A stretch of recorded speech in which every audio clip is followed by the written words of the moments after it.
Good evening, everybody. It is Steve with Real Progressives.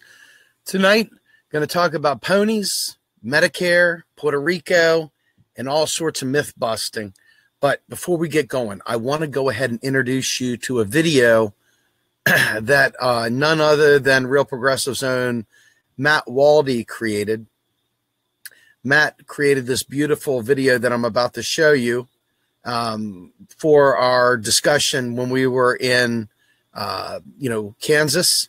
I think this is a very special one. So if you give me 1 minute, I will go ahead and get this thing queued up for you. Wanted to give everybody a chance to get online here.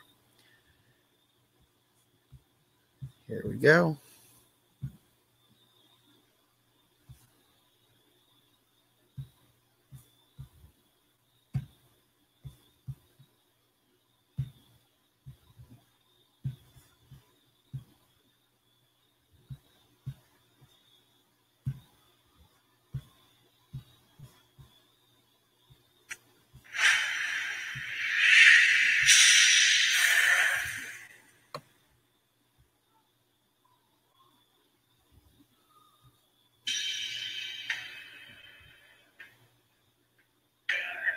Have to do to Republicans what the Republicans did to President Obama and to Democrats in the last 8 years, which is obstruct. That ought to be the game plan. I think that's a terrible idea. If people are suffering all over this country, it explains why we have Donald Trump in the first place. So I think a good policy is to oppose anything, even the kind of things that would help create jobs and lift incomes for the middle class and for people who are struggling at the bottom end. Out of spite, payback, right? This is really, really tragic. This would be tragic. MMT is not something that you go out and get, okay? And it's not something that you need to figure out a way to have, okay? MMT is just a description. We've talked about this many times. It just describes the monetary system as it is today. It's what already exists. We view the job guarantee as an automatic stabilizer that after the initial shock of its introduction will maintain full employment and have a deflationary impact on wages. So it also contributes to price stability as well as full employment. Saying that's a good thing because it keeps workers in check and it keeps inflation in check. And that's a fundamental ideological belief that the neoliberals and the mainstream of the economics profession have sort of built into their models. That's very problematic. We can't figure out unless we have full employment, unless everybody has access to decent work. We can't figure out, how to create, equal opportunity. There's not equal access to opportunity. You see what I mean? Yeah, so I would say that there's that for a lot of people, especially people like Pavlina, like Stephanie, like especially people like Matthew Forstater, Fadhel Kaboub, which you've had on, that for them there's two parts. There's we're just trying to describe how this system works operationally, and then there is what are the conclusions about human life, human rights, right to employment, a right to certain basic standards of living that we both derive. So I guess that didn't work out the way I wanted it to, huh? That's a shame. I had hoped that this would show up, the video that we had used when we were in UMKC, and apparently it didn't work. I'll have to figure that out. My apologies. So in the meantime, let me go ahead and just tell you, we have had so many people pass through the doors of Real Progressives. We have had more economists from around the world that have spent time with us here. And sadly, throughout the progressive movement, we have been met with resistance that you just wouldn't imagine from people who claim to want a New Deal. We have been met with people who claim that they want a New Deal, and yet when you explain to them how to do it, they absolutely rebuff you. They absolutely rebuff you. In any event, it's come to be that, you know, Stephanie Kelton wrote a really, really important article the other day.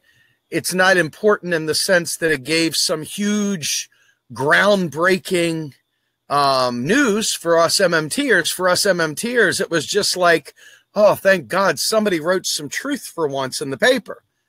But for the rest of the people out there, it was kind of eye-opening.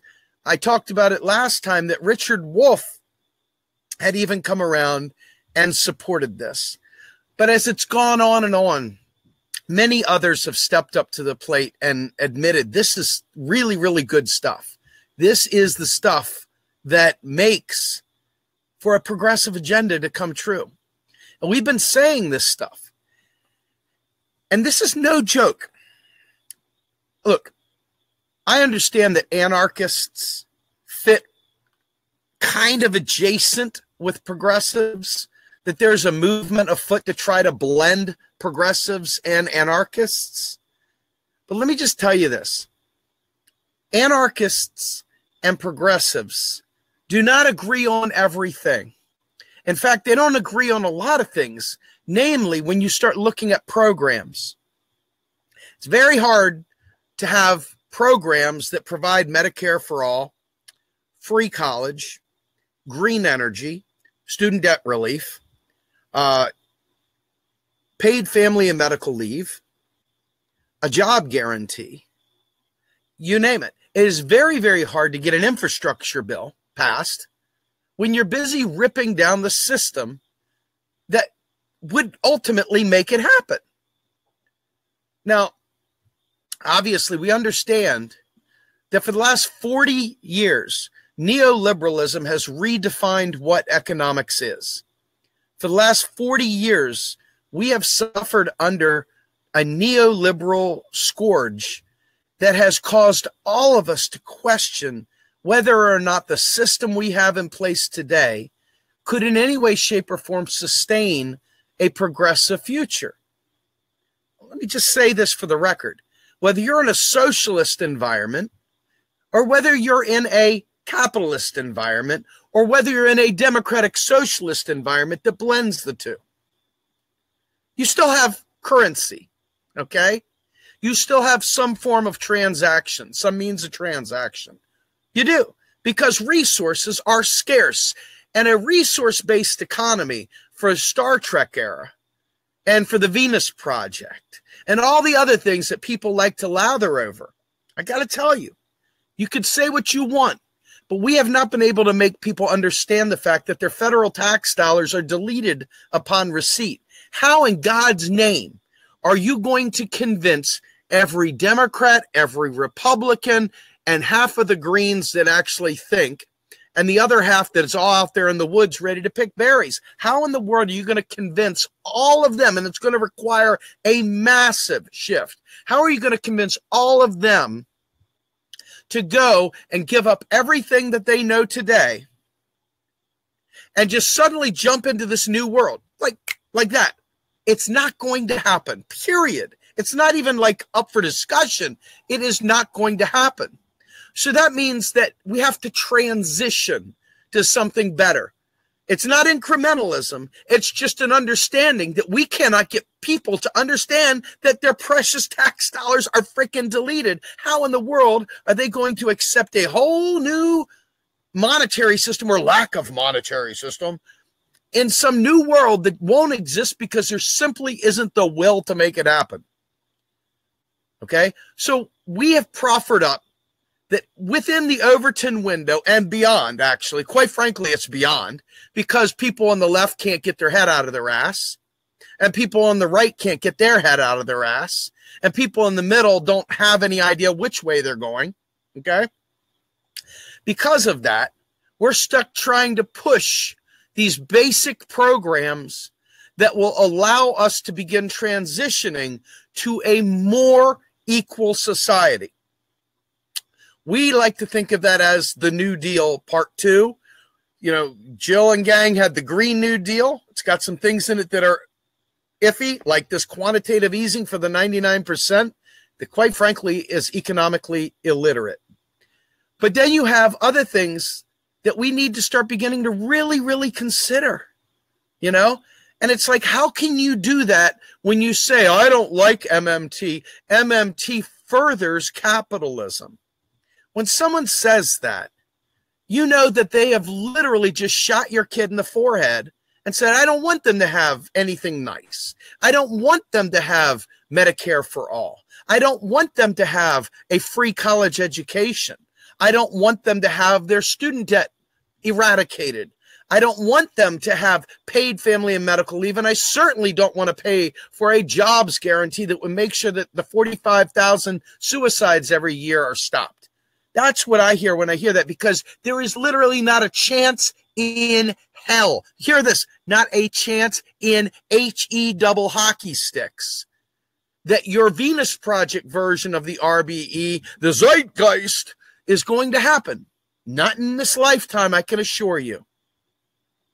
So that leaves us with understanding what we can do to make lives better. Now, you can refute that all you want, but I've done the work, and I know you're full of shit if you say otherwise. That's the deal, Skinny. That's the truth. So here's the deal. As we sit there and we look forward and try to understand what exactly does it mean to be a progressive? What does it mean to push for a progressive agenda? And how can we make that happen? It becomes very, very obvious that we need to understand who our opposition is as well. I'd like to say it's just the GOP, right? We just hate the GOP. It's just the right wing we hate, right? But it's not that easy. Sadly, it's not that easy at all. We have a fight with the GOP, and that is largely based on the idea that they won't raise taxes for anything, okay? So understanding that many of them are just sycophantic assholes that really, really just hate people, okay? We got to look at the people that do care, right? And so you know that the ones on the right that have a brain and do care are the ones that are sitting there saying they don't want their taxes going up.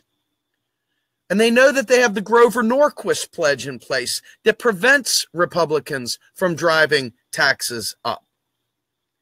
Which, once you understand the role of taxation, you understand it is irrelevant. We don't need to raise taxes. In fact, we have to do some homework to figure out whether something's going to be inflationary or deflationary. Take, for example, Medicare for all. Medicare for all simplifies a great many things.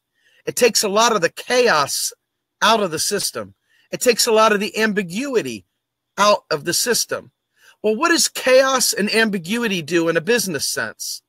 They create opportunity to make more money, don't they? That's the speculative economy, right? Speculators going wild. They like that crazy chaos, okay?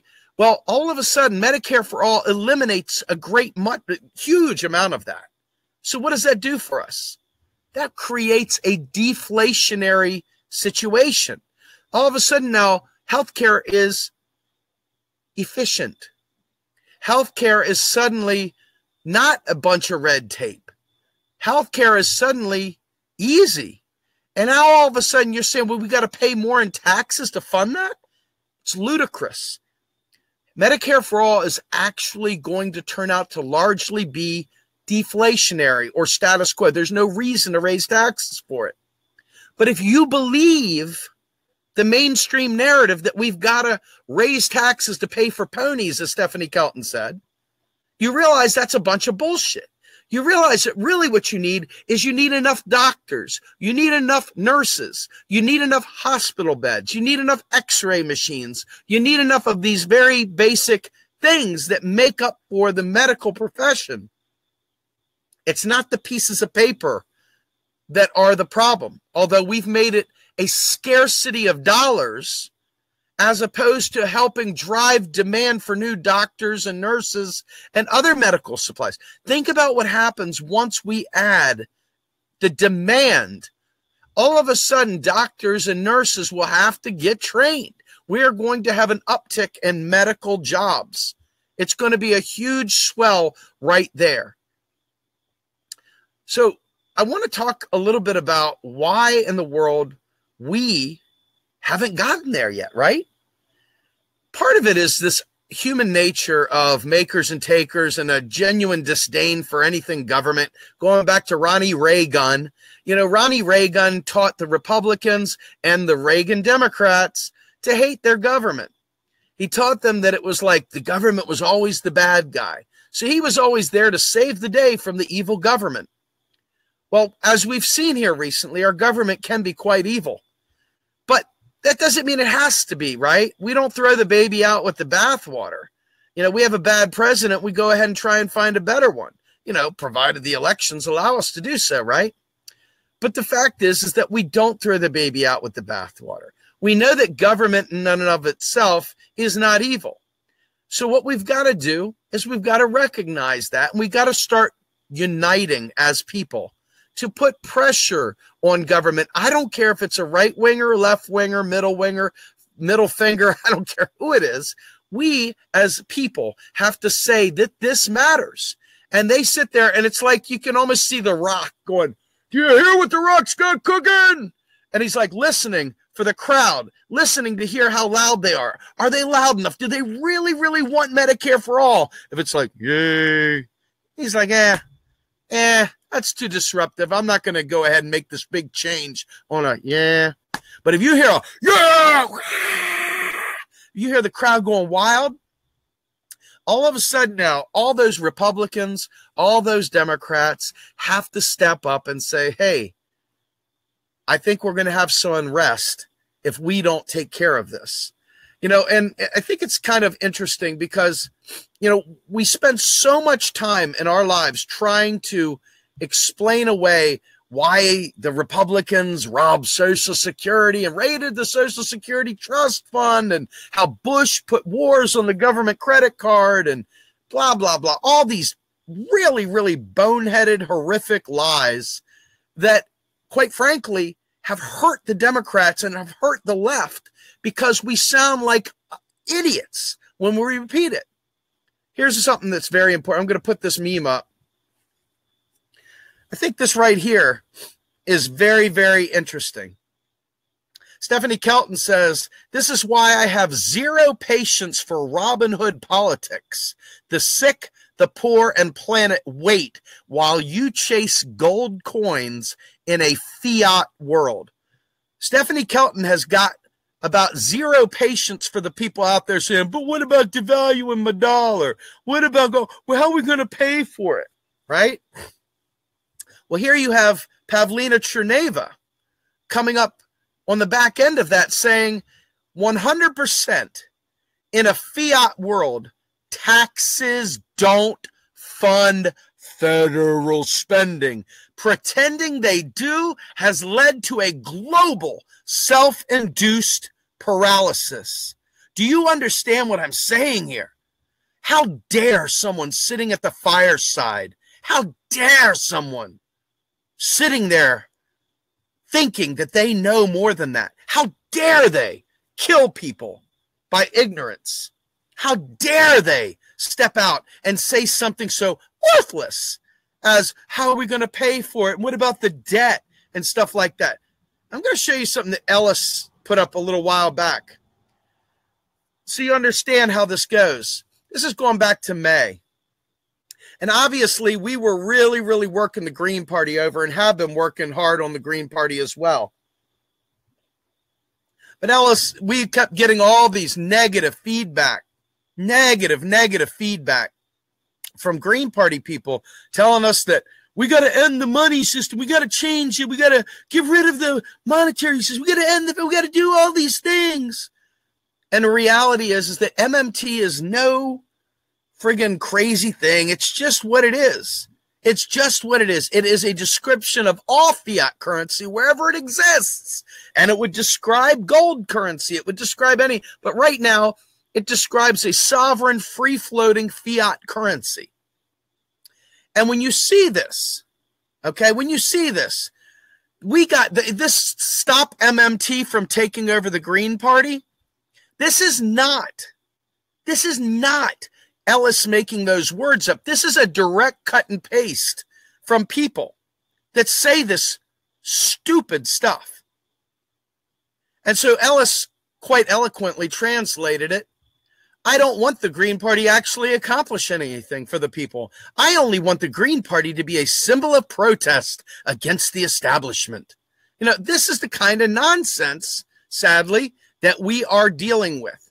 Okay. And so when you think about that, okay, it's kind of like one of those situations where they're so in bed with the idea that they are going to have to just tear it all down. It's the only way they can diversify themselves, the only way they can change how people see them.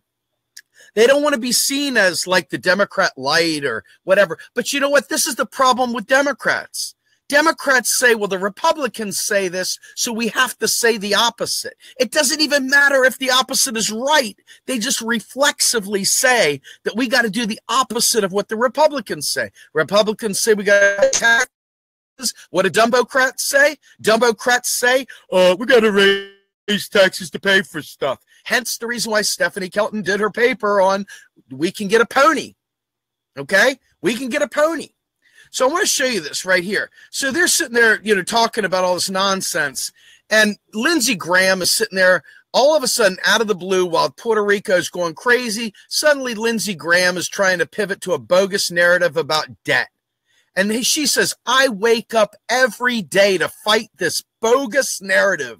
How dare you pivot from her real tragedy to a phony debt problem? Guys, a phony fucking debt problem. Do you think people should feel ashamed for peddling? I'd like to say that they don't know any better, but I actually think they do now. I really, really think they know better, and I really think they just don't want to learn. It just violates what they think should be the way it is. You know, and here's something else too. I want to show you this. Y'all don't hear about this guy very often, but he's one of my favorites. He's not a true MMTer, so, you know, he gets some flack because he supports some things that don't really line up, but I like him anyway. His name is Rodger Malcolm Mitchell. He writes something called The Myth Fighter. And he says, people believe the big lie because trusted sources like the media, the politicians, and many economists promulgate the big lie. What do you think the big lie is? We can have full employment by having a federal currency like we do. We don't want to have state currencies. That would be absolutely ridiculous because no other state would have to accept it, and that would just be kind of foobar, wouldn't it? But anyway, the big lie right here is the fact that taxes fund spending. That's the big lie. That is the big lie. And you know, it's a big lie because, I mean, let's be honest. You hear Jill Stein constantly saying the taxpayers' money. Hell, you even hear David Cobb talking about how we got to pay our fair share. And you hear all of them running around talking about, well, we got to pay more. We got to pay more in taxes. I'm willing to pay more. Are you willing to pay more? I'll be willing to pay more any day just to give us that stuff. You know, let's go ahead and do that, right? So anyway, Bill Mitchell, you know, I don't know if you guys remember Bill Mitchell. Bill Mitchell is one of my favorite guys. Bill Mitchell wrote this, and I think this is really nice. Bill Mitchell says, you know, that statements are continually being made by economists and others about important matters of public policy, which are based on outrageously incorrect premises about how, you know, the monetary system operates and the opportunities that system provides to the government policy choices.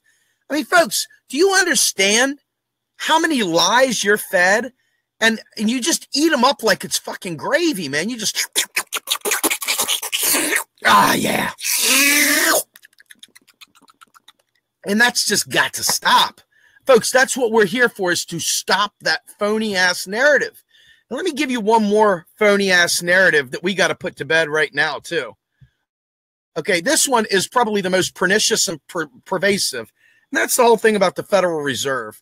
So this is Randall Wray. And he says, quite frankly, the Fed is part of the government, a public institution, but is insulated from day-to-day politics and other types of special interest pressures. Now, think about this for a minute. The Fed has a public-facing side and a private-facing side. It was brought to existence by Congress It didn't come to the United States and take over. It didn't exist until Congress created it. So this is one of those moments where you just want to reach out and smack someone. You know the old phone company commercial, reach out and touch someone? This is reach out and smack someone. Why is that? Because, you know, the Federal Reserve could exist in the Treasury, or it could exist as it stands, and it really wouldn't make a bit of difference, quite frankly, because why is the Fed even in our minds? Why do we even care about the Federal Reserve? After everything I've already told you tonight, the reason why people care about the Fed is, number one, they don't understand economics at all, not even a little bit. They literally don't get it, okay? But the other reason is because for the last 40 years, instead of using fiscal policy, meaning the Congress spends money on us, okay, Congress has starved us. Congress has literally starved us to death. And what do? They push us to private banks so that we can go into private debt. That is a direct function of Congress giving us the middle finger. So when you ask why we are focusing constantly on monetary policy in the Fed instead of fiscal policy with Congress, all I can say is the econ illiterati outnumber the smart people probably 10 to 1. 10 to 1 dumb people to smart people. And that's a real shame, because that loud voice of dumbness, the loud voice of the ignorant, is lethal to progress. I mean, literally lethal. Now, I understand that people with good intentions, and even people that understand this stuff better than I, believe that, what the hell, I don't care. Let's go ahead and roll the Fed into the Treasury. No big deal. But I would proffer this to you. Number one, it's not a priority at all. You would have to literally not understand economics to care about that. Right now, at this point, we have to save lives. We got Puerto Rico going on. We've got no health care. We've got no infrastructure. We've got people hanging themselves for student loan debt. We got people hanging themselves for joblessness. We got people in the streets homeless. I don't give two shits about the Federal Reserve right now. Okay? But let's just say hypothetically we went ahead and rolled the Fed into the Treasury. What do you think the Paul bots and the friggin' Alex Jones wannabe so-called progressives would then do? All of a sudden, the freakazoids would be out there screaming, hey, guess what? The Rothschilds have finally made the fait accompli. They've finally taken over the whole U.S. government. Now they're in there and they own the Treasury. That's what these people will do. I'm not joking. So to me, it doesn't make a shit's bit of difference where the Federal Reserve lives or dies. I don't care where it's at. It's such a stupid thing because all it does is really shift debts around, play with debt instruments in the back end. It shifts money from this place to that place, but it doesn't create new money unless Congress authorizes it. People don't understand. The people that don't understand this really infuriate me with their lack of understanding about quantitative easing. This might be the worst thing ever. These people don't understand that what the Federal Reserve does is shift short-term liabilities with long-term liabilities. They trade off different debt instruments. So in other words, they make it more liquid. They provide liquidity back to the economy to get rid of these long-term debts, and they shift bad debt over here and good debt over there. Don't get me wrong. If a progressive was elected, a progressive would appoint different people on the Federal Reserve Board. They would definitely appoint a different Federal Reserve chairman. Okay, maybe Stephanie Kelton, maybe Rohan Gray or Nathan Tankus or somebody else that we know. Maybe Fadhel Kaboub. Who knows? But the point I'm making is that you would have different people doing this stuff. So all that they do is answer the call. You know, Mike Norman did a video a few years back, really old one, but a really good one, where it showed the Treasury statement where they had paid $94 trillion they just paid it right out. No problem, no sweat. The debts came up, they released the money out. 94 trillion. Do you know how much inflation we had? Okay. It's time for the inflation hawks to shut the fuck up. All right? It really is. It's time for them. They've had their time. They've bored our ears to death. They've said erroneous things for a long time. They've made us all wish that they weren't around, or at least they would keep quiet, you know. Give them a cup of coffee. Maybe it'll keep them shut up for a bit. In any event, back to ponies, Medicare, and other such things. You begin to understand that the rules of the game and the myths that are pervasive in the Democratic Party and the Green Party and the Republican Party, it's the mythology. It's the ideological religion that these bastards preach that keeps you and I stuck. It's not the reality that keeps us stuck. No, it's the evil of their folklore. It's the evil of their fireside chats as they sit there passing a bong talking about the Federal Reserve. It's the ignorance of not understanding how it works, but acting like they do. That's the evil. Well, you know, you get the little arm up on the thing at the bar. You know, I'm Cliff Clavin for the night, man. Let me tell you about the Federal Reserve. I read this book, Creature from Jekyll Isle. Pretty cool book, man. We got to divest the bricks. Anyway, I think it's really important to understand also. I talked about this a little earlier today, and this is a simplified version, simply because we won't really have time to go into a deep dive. But how many bozos have you heard talking about the petrodollar? Okay? So world reserve currencies, petrodollar, this, that, and the other. Reserve currencies are really great. They facilitate trade. They make things easier, but they by no means do anything beyond that. Case in point, if you want access to the United States market, most everybody does, trust me. If you want to be able to sell your goods and services to the United States, you want to deal in US dollars. And for these ants, and let's say China and Russia decide they're going to facilitate trade between each other in a more streamlined fashion. Let's say that they decide they want to make it a little harder on the U.S. to do business with them. Why they'd want to do that? Hey, whatever, right? Let's say they just don't want the U.S. to have so much control over them when it comes to sanctions. That's really what it's about. It's not about, oh, we won't do business with the U.S. No. They'll still do business with the United States. The problem is they don't want the U.S. to be able to shut down their commerce and implement harsh sanctions by cutting off the dollar supply. So they're like, you know what, you guys go ahead and play your games, but we're going to go ahead and do this. It doesn't matter because, listen, when the United States is a net importer, the United States has to fill the bathtub up, as I've said many, many times, with either federal spending or private debt. It's the only two choices because you're a net exporter or a net importer. That means that your money is leaving the country. In other words, it's called a demand leakage, just like savings is. Private savings is a demand leakage. Offshored money is a demand leakage. All that demand leakage causes recessions. We've got to fill the tub back up. Then people say, well, let's go ahead and bring that money back to the states in taxes.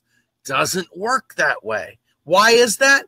Because when you tax that money, it's deleted. So we got to figure out a way to do things differently, right? So anyway, the petrodollar.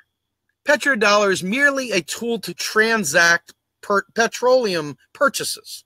Now, as with everything in the world, from hair color to basketball games to wrestling matches to gasoline prices and foreign exchange, you've got speculators everywhere, gambling, betting, whatever. Okay? So the speculators of the world love to talk about these things. The bond salesmen love to talk about these things. But in reality, they're irrelevant. It's irrelevant. So gas is a scarce resource. Petroleum is a scarce resource. It doesn't matter whether it's done in the dollar or done in the cryptocurrency or done in Billy's, monopoly stash. It ultimately is the scarce resource of petroleum. Okay? It's not the dollar that is the scarce resource. It's the petroleum. But leave it to the buffoonicus out there running around screaming and crying about the petrodollar. Oh my God, the world's coming to an end. Oh my God, the BRICS are coming. Oh my God, oh my God, oh my God, oh my God, oh my God. And after a while, you get tone deaf to this. You just want to tune them out because, goddamn, do you just want everybody to die? I mean, that's what it comes down to. Do you just want them to die? I mean, you're praying for it. It's like you're banking on it, man. Please let the petrodollar crash so we can fucking all have Armageddon. Oh my God, it's going to be so great. I mean, they don't even understand economics, but damn it, they're out there talking about petrodollars. Why would you do that? If you don't understand, ask a question, but never speak beyond your point, right? I mean, seriously, why would you say something about petrodollars if you don't understand it? It's like stupid or something. I don't know. Anyway, one of the things that we're going to talk about also as we get forward here is you got elections coming up, 2018 and eventually 2020. Let me ask you how many congressmen, congresswomen, progressive congressmen and congresswomen, how many of them do you think actually understand economics? Show of hands. Ooh, that's not good, is it? I'm betting it's pretty low number, isn't it? Pretty fucking low number. We got a couple in there. I know a few of them. I think we got one actually in here. There's actually Mr. Cleaves, who's a MMTer, who's running for office. So I want to give him a hi-ho, way to go. We got some others out there too. I'm not going to go through a laundry list of them, but let me tell you right now, we just don't have nearly enough out there. So what's going to happen? What do progressives do during elections? They fall in love. They fall in love. They don't care if the people understand economics. They said my buzzwords. They spoke to identity politics. They said the things I want to hear. But the reality is, if I were an African American and I was pushing for reparations, I would be really, really pressed to make sure that whoever that congressman or woman or president is knows economics. And guess what? You ain't getting reparations with neoliberal, neoclassical, freaking vote blue Democrats. You're not getting that with even new age progressives who don't know economics. You're only getting there if you understand federal financing through the lens of modern monetary theory. You don't get it any other way. So you're pissing down the wrong tree if you think that. For the environmentalists, these people can love the environment. They could say all the right things. But at the end of the day, if they can't tell you how they're going to pay to make us go to green energy like that, if they come out with a carbon tax, you know goddamn well the carbon tax deletes money. It's Pagovian. It's a behavior modification tax. It doesn't pay for shit. So if they're going out there talking about carbon taxes, you know they're not actually able, once again, to do anything meaningful. It's another one of those like, okay. Now, don't get me wrong. There's nothing wrong with Pagovian taxes that sit there and try to modify behavior.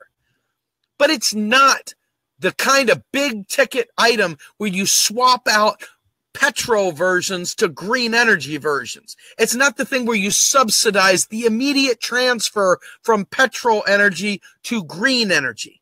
That kind of massive infrastructure spending comes from a knowledge of modern monetary theory. Folks, we've got roughly $2 trillion annually in policy space that we are leaving untouched. $2 trillion annually. Think about what $2 trillion annually would do for our economy. But this is the reason why I come in here day in, day out, talking about the things that I talk about. 2018 is going to come around and progressives are going to fall in love with people who are still singing neoliberal economics. And people are going to be mad at me. They're going to call me a Republican. They're going to call me something bad because I don't support progressives that are ignorant on economics. I'm not going to carry their water while they're out there peddling the taxpayer dollar. I'm not going to do it. I'm not going to do it. So that puts us into a very, very difficult situation. We either work our asses off to educate and let them know in no uncertain terms, you want my vote, you better know economics. You want me to join your party, you sure as fuck better be pushing proper economics. You start a party with freaking zeitgeist as your guidepost, you guarantee people die. That's it. Straight dope. There ain't going to be any resource-based economy anytime in the future. Not anytime real soon anyway, I assure you that. So you're stuck for a while anyway with what we have because you can't cure it all in one fell swoop. You've got to do what you can do to save as many lives as you can today. Our planet doesn't have time for you to screw around. So how are we going to deal with 2018? How are we going to deal with all these new parties cropping up that claim to be progressive but support silly nonsense like zeitgeist? Seriously, how are we going to deal as a society with people that can't deliver on the promises they make? How are we going to deal with people that continue to tickle our ear with progressive language, who say the right things about proper minority status to lift minorities up and bring white privilege down? While all that's noble and good, it doesn't pay for a single progressive program. Not one. All the subjugation, all the transition, all that doesn't pay for a single progressive program. Not one. So what are you left with? You're left with nothing.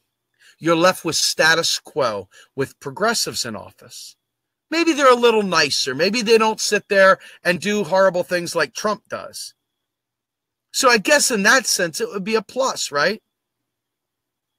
But I'm telling you right now, if you believe that we have climate issues going on right now that could literally destroy our existence, you really ought to think harder about how are you going to pay for it, right? You really ought to put that at the top of your list so you can get rid of the myths that hold us back from wholesale changes. The wholesale changes in our inner way always come back to the one question: how are you going to pay for it? So that right there, my friends, is the ticket. You got to be able to answer how you're going to pay for it. Your local alderman, your councilman, your frigging state senator, and your frigging Congress critter, and your president and all the appointed people have to be able to answer the question, how you going to pay for it? If people are allowed to lie and act like we're still on the gold standard still, that to me is a form of murder. It is a form of murder to lie about economic truths that prevent us from saving lives. Just because you don't see the bomb taking them out doesn't mean that the death is any less deadly. They are murderers by proxy, murderers by policy. And folks, I hate to see innocent people go down for ignorance. It's in our hands. Are you out there telling people about how we can pay for this stuff? Are you out there spreading the word? Because I'm telling you right now, these Congress people, these people running for office, they may be nice people. They may have a wonderful smile. And damn it, they might even have a firm handshake. They might be able to work the caucuses. They might be able to go out there and all shucks it. But I'm telling you right now, if they can't answer the question, how are you going to pay for it? And they don't understand MMT, they're lying to you. They can't do it. I'm Steve Grumbine with Real Progressives. Have a good night, everybody.